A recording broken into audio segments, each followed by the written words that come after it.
Graças a Deus. Nós vamos hoje falar sobre atos proféticos. Fale comigo, atos proféticos.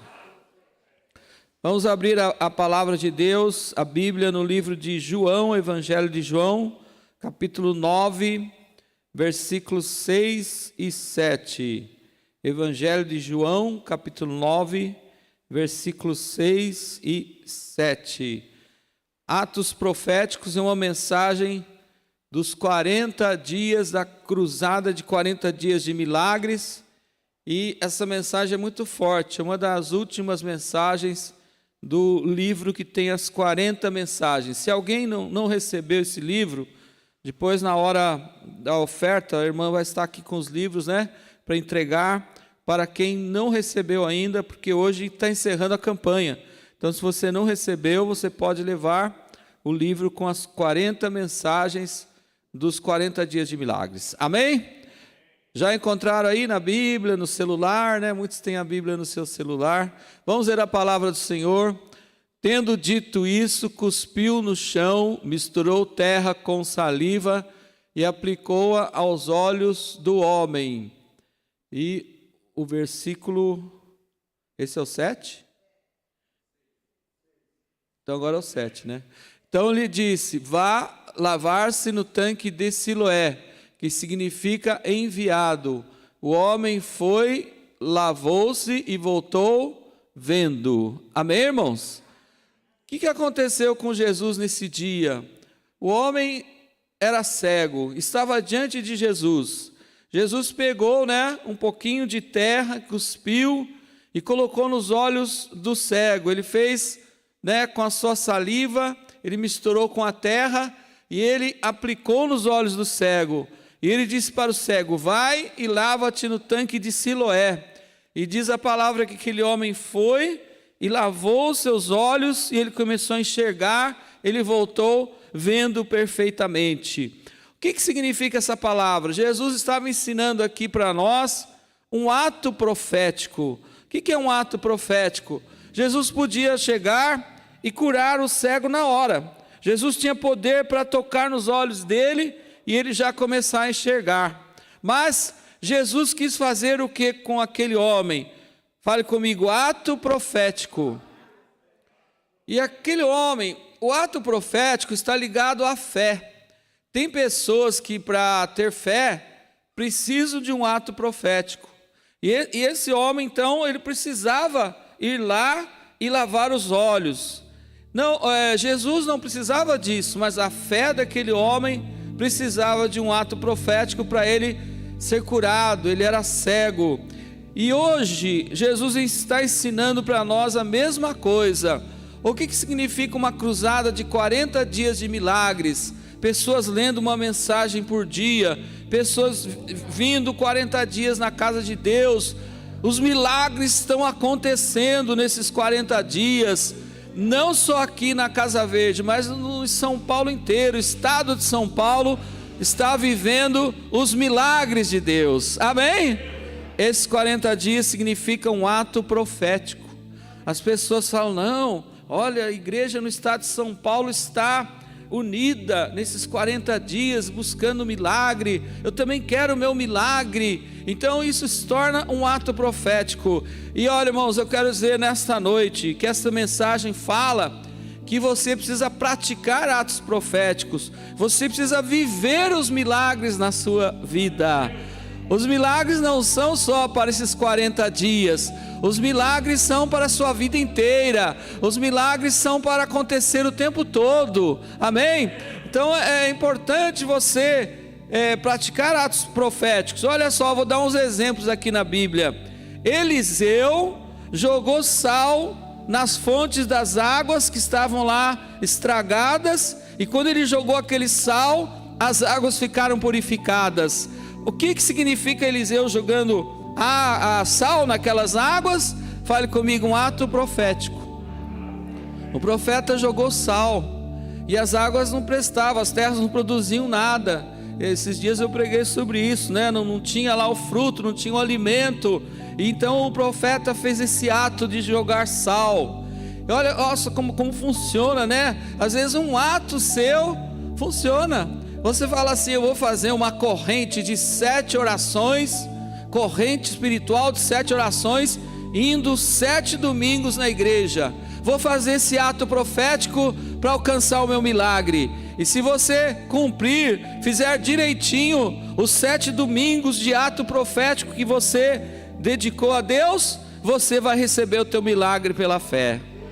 Tem gente que fala: eu vou fazer um jejum o dia inteiro, segunda-feira ou sábado ou domingo, vou jejuar e orar o dia todo. É um ato profético e eu vou receber esse milagre, essa bênção que eu estou buscando. Então você tem que ter uma atitude, alguma coisa acompanhando, uma ação para você alcançar o teu milagre.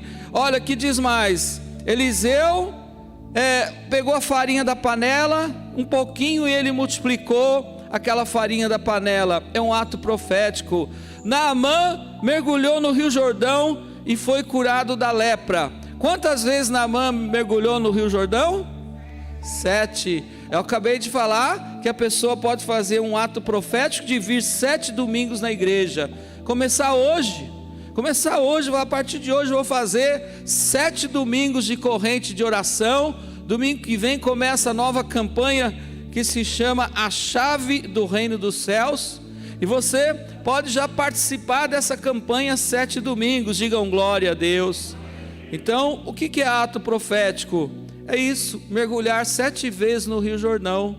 Deus precisava que ele mergulhasse. Deus não podia, o profeta não podia ser usado por Deus para tocar nele a lepra sumir? Podia, perfeitamente, ele podia, mas ele precisava de um ato profético. Fale comigo: ato profético. Acostume na tua vida a ter atos proféticos. Tem gente que às vezes fala: olha, eu vou ler um salmo todo dia. É um ato profético. Eu vou todo dia ouvir uma música gospel e vou orar. É um ato profético. Eu vou ouvir uma música gospel, eu vou ler um salmo todo dia, eu vou ler um capítulo de Provérbios por dia.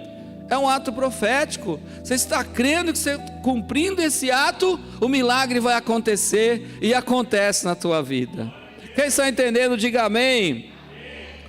Josué pegou lá um pessoal, os sacerdotes e tal, o povo, e ele deu quantas voltas nas muralhas de Jericó para caírem as muralhas, porque as muralhas, o povo lá estava fechado, não podia sair da cidade, não podia entrar. E Deus falou para Josué: dê voltas nas muralhas de Jericó. Quantas voltas, quem que sabe? Quantas? 7 voltas, isso mesmo, 7 voltas. E no último dia ele deu mais 7 voltas, no 7º dia. Então olha só, as muralhas caíram. O que significa 7 voltas? Louvando e clamando e tocando trombetas e buzinas. Fale comigo: ato profético. Olha quantos atos proféticos eu estou falando aqui nessa noite. Então, quer praticar um pouquinho? Levante a mão direita e fale assim: eu vou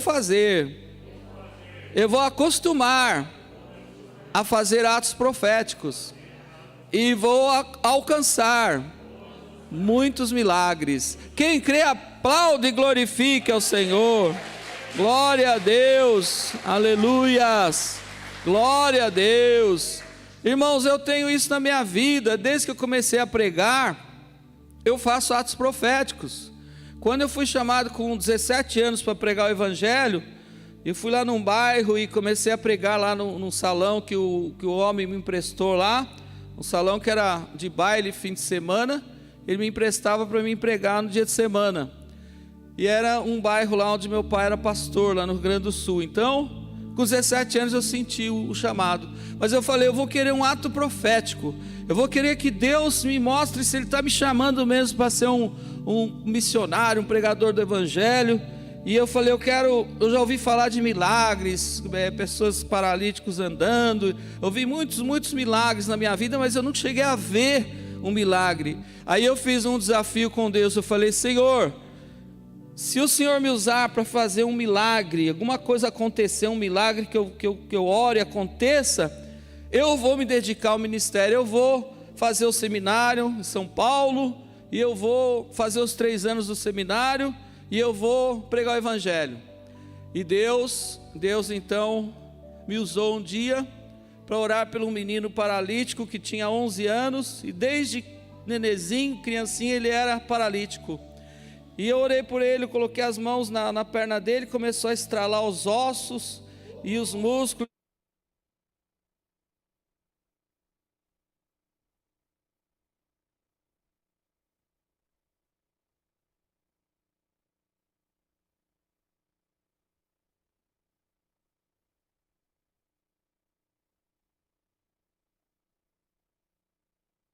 Falei, agora dê a mão para mim. E aquele menino foi dando um passinho, foi dando outro.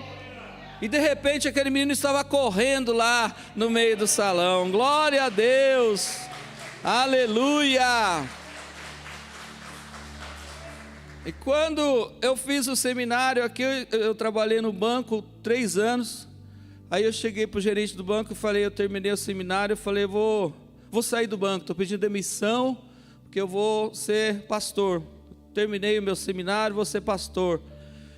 Aí o gerente do banco era o Citibank, né, naquela época, né, na Avenida Ipiranga, ali com a São João. Aí ele falou assim para mim, olha, não, fica aqui no banco, fique trabalhando, não saia não, porque você vai ser gerente aqui. Você trabalha na contabilidade, mas você vai ser um gerente aqui desse banco. Aí na hora eu nem pensei em nada, eu peguei e falei assim,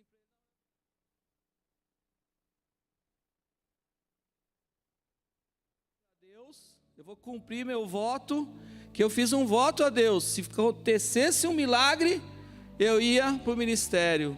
Aí eu fiz os 3 anos do seminário, né, do ITQ, e falei para ele assim, olha, pode assinar minha demissão e que eu estou indo embora.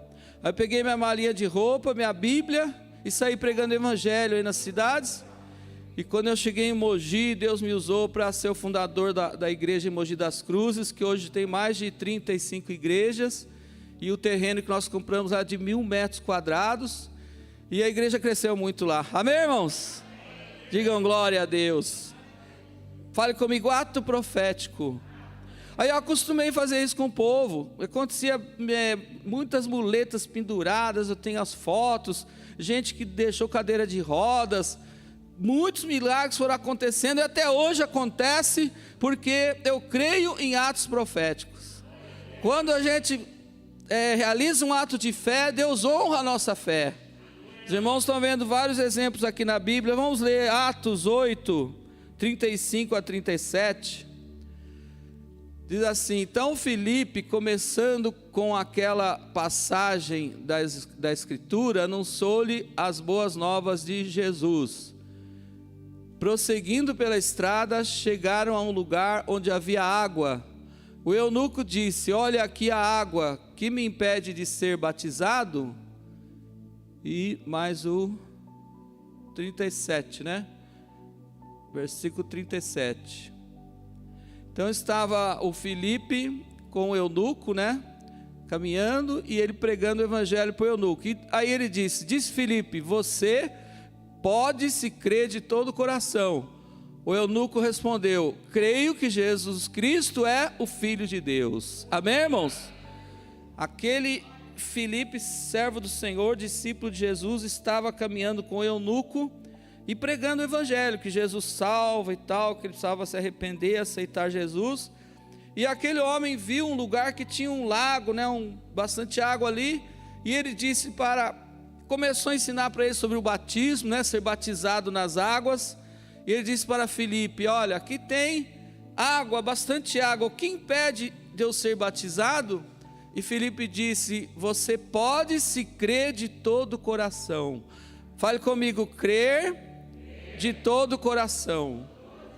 Amém? E o que foi a atitude daquele homem, do eunuco? Ele disse, eu creio que Jesus Cristo é o Filho de Deus. Aquele homem creu.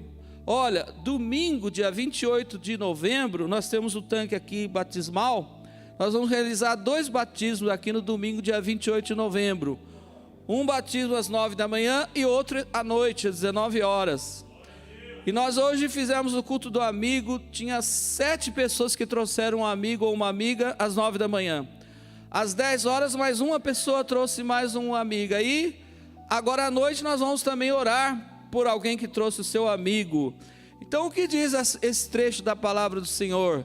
Que é importante a pessoa entregar a sua vida a Jesus e ser batizado nas águas. Quem crer e for batizado será salvo. Quem não crer será condenado. A Bíblia diz o quê? Que a nossa vida é um tempo aqui nesse mundo.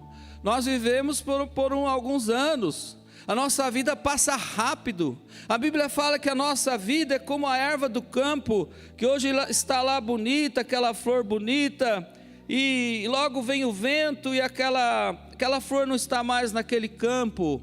Quantas vezes quando eu era criança que eu passava assim num campo, eu morava perto de um campo gramado, e eu lembro que eu via essas flores bonitas no campo, e eu gostava, quando eu era criança, eu gostava de andar naquele caminho de terra assim, porque eu ia buscar leite para minha mãe, e o leite era uma talha assim de alumínio, né? Eu lembro que não existia litro de leite que nem hoje, né? Não tinha nem padaria, era da vaca direto, viu, irmãos?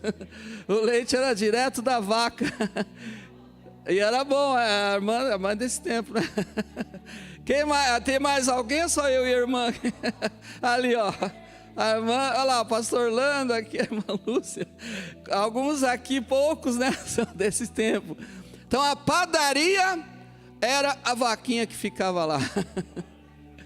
E daí, irmãos, eu gostava, então tinha aquele campo, aquele gramado, aquelas flores, né? Tinha um caminhozinho de terra assim, bem estreitinho, eu gostava de ir por ali, passando, andando naquele caminhozinho, ia buscar a talha de leite para minha mãe. Amém, irmãos? E como eu gostava daquilo, de caminhar e ver aquelas flores. Mas às vezes eu passava lá, vinha o vento e passava o tempo, aquela flor não estava mais lá. Assim é a nossa vida nesse mundo. A nossa vida passa rápido. E sabe o que eu aprendi, irmãos, que eu li, aprendi muito sobre isso? Para a gente aproveitar os dias, para tratar pessoas com amor. Tem gente que passa a sua vida criando confusão com os outros. Tem gente que passa a sua vida brigando com os outros, se vingando.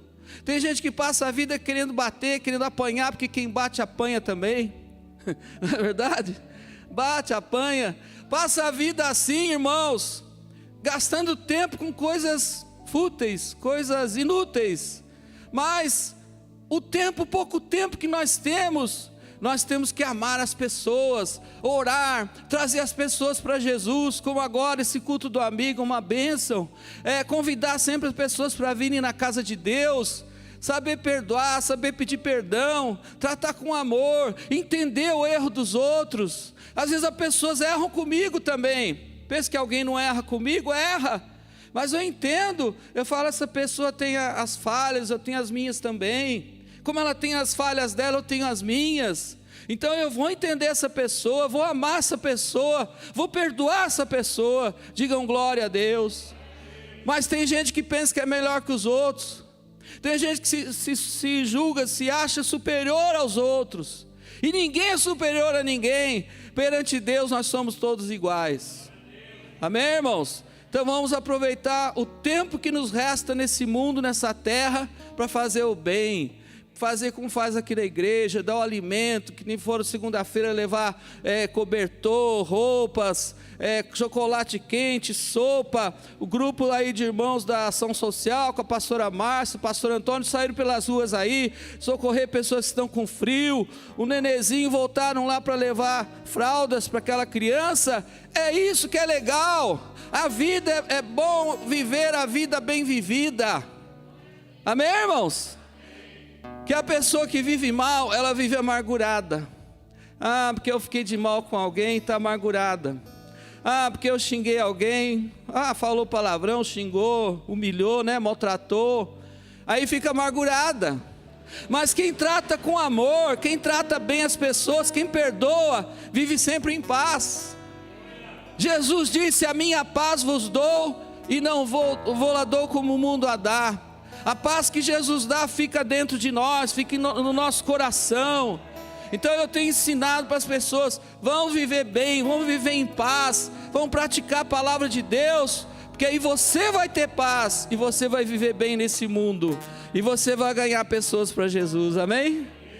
Terminando Josué capítulo 3, versículo 5, Josué ordenou ao povo: santificai-vos, santifiquem-se, pois amanhã o Senhor fará maravilhas entre vocês. Fale comigo: santifiquem-se, pois amanhã o Senhor fará maravilhas entre vocês.